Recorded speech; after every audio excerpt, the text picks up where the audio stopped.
Hello and welcome to DevilsOwn methanol injection. Today, we will be running through an installation and operation of the DVS4, which will aid any user in understanding of how the controller works. The installation will be in our test tow vehicle, a Land Rover Discovery. This works well as it has a good boost range, up to 25 psi, an AFM, a map sensor and pedal position sensor, which we can essentially use as the throttle position sensor. With all this, we will be able to test the majority of the controller's functionality. The planning stage is one of the most important parts of the entire process. Understanding where the major items are located, where wiring can be easily routed, and any limitations. Within the user manual is a blank generic vehicle layout. This can be printed, and notes made, as and where required. In our example, the controller will be fitted under the steering wheel within an easily accessible location. The display will be fitted to a central location on the dashboard. Power harness and display cable will be run and tucked behind the dashboard. The external on-off switch could be fitted within this location, if required. The battery is at the front of the engine bay on the driver's side, next to the inlet manifold where the nozzle, solenoid, and failsafe switch will be located. The pump, tank and level sensor will all be fitted at the rear of the vehicle on the driver's side. There is a rubber grommet on the driver's side leading to the engine bay, highlighted by the green box. This will allow cables to be run from inside the vehicle to the engine bay. The blue lines show our planned cable layout, and the red line shows us where we have a boost feed currently available. Our fluid hose will go from the tank to the pump, to the front of the vehicle where the nozzle is located. We will be fitting a complex system to highlight a lot of the controller's features. This will consist of a pulse solenoid, failsafe pressure switch and active level sensor. Other options and configurations, testing and troubleshooting will be shown in other videos. Let's take a quick look at the wiring before we install the system. The harnesses have been unwound and stretched against the length of the vehicle to give you an idea of the total length. The three harnesses you can see are the power, module full, and module valve only harness. Let's take a quick walk around the installation before we start testing. Starting at the rear of the vehicle is the pump, tank and active level sensor. Note the level sensor is fitted slightly above the tank feed to give an early warning, rather than act as a failsafe. At the front, we have the fused battery feed that powers the pump, solenoids, and valves. Then we have the electrical feeds for the solenoid, valve, failsafe switch, and pressure switch, along with a Module 2 valve harness for future testing and videos. Finally, we have the fluid line going first through the pulse solenoid, then the failsafe pressure switch and to the nozzle holder. The nozzle is fitted to the intake pipe from the intercooler.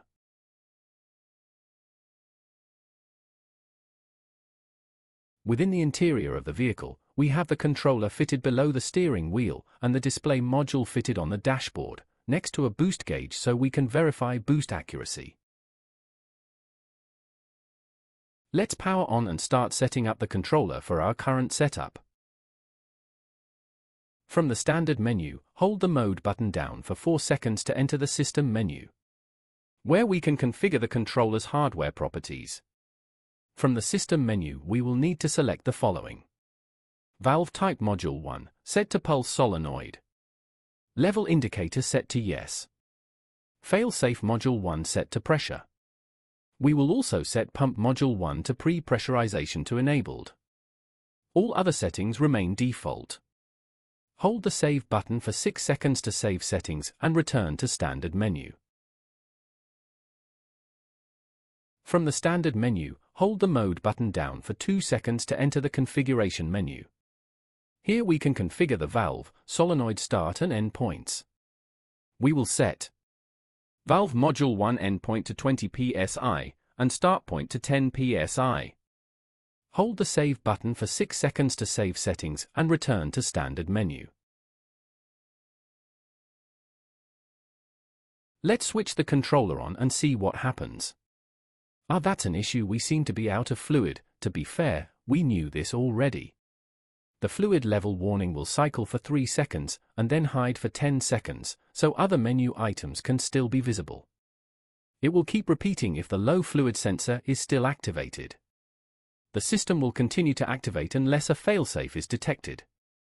For example, if the fluid drops even further, then low pressure failsafe will inevitably activate. Let's fill up with some fluid and start again.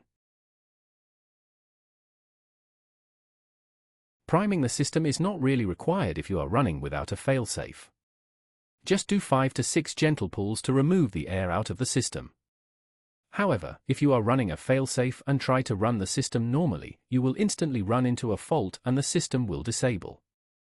This scenario means you'll never be able to get the system fully up and running. In this case, we use the test system to prime.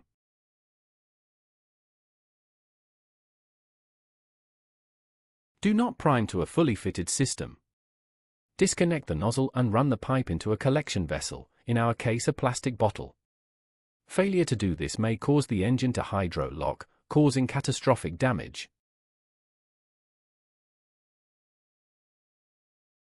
From the standard menu, hold the mode button down for 4 seconds to enter the system menu. Scroll and enter test system. This test screen allows the user to cycle through tests via the up and down buttons, to prime, switch on various functionality, and monitor level sensors. Note the step indicator in the top right-hand corner. There are a total of 12 steps available to prime and test both modules fully, however some of the steps are not available depending on system settings. Use the up arrow to switch on pump 1, and a few more times to start the pulse solenoid so that fluid goes all the way to our catch vessel. After around 10 seconds, use the down button to switch all the functions off.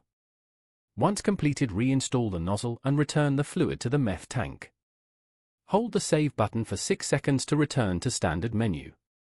Test the system with a few gentle pulls. You may get the odd fault due to any air still in the system, usually in the small pieces of pipework around the failsafe sensor itself, but this will clear rapidly. Repeat this process if you have ever run the system out of fluid. Let's run through the standard menu items to see how they behave when running and activating. Input gauge. You will be able to see the bar graph and numeric value rise and fall with boost. You will also notice that the status LED goes blue when system activates at 10 psi. Duty cycle. Here we have module valve 1 duty cycle. It goes from 20% at 10 psi up to 100% at 20 psi. If module 2 is enabled with a pulse solenoid or race valve, then another gauge would be shown in the lower portion of the display.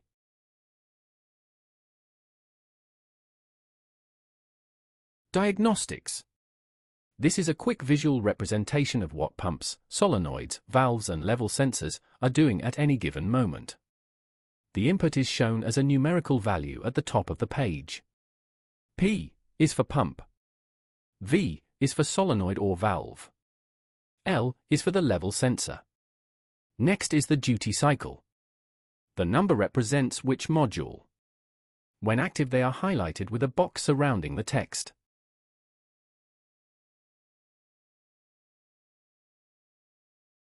Our failsafe pressure switch is currently set to default values.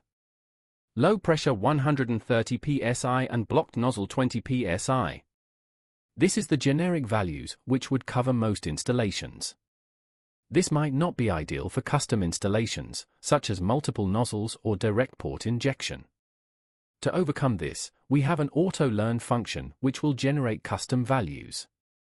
From the standard menu, hold the mode button down for 4 seconds to enter the system menu. Scroll to Auto-Learn Module 1 and select Yes. Hold the Save button for 6 seconds to save settings and return to standard menu. Select the input gauge. You will now see auto-learn values. They consist of the current meth pressure, the number of auto-learns remaining, the duty cycle, the highest recorded blocked nozzle and the lowest active pressure.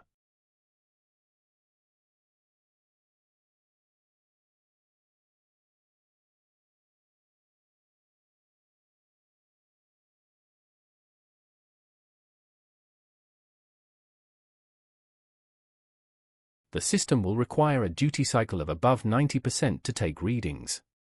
Once they have been taken, it will store them within temporary values and update the display.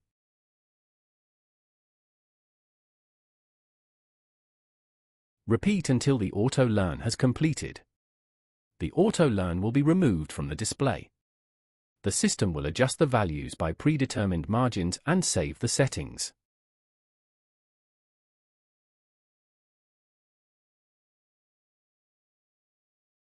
You can then enter the system menu and check the low pressure and blocked nozzle module values. If you get false readings, you can still adjust the values as required.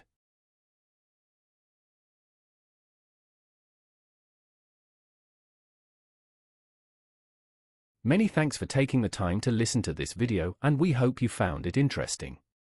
There will be more detailed information in the forthcoming videos as well as within the user manual.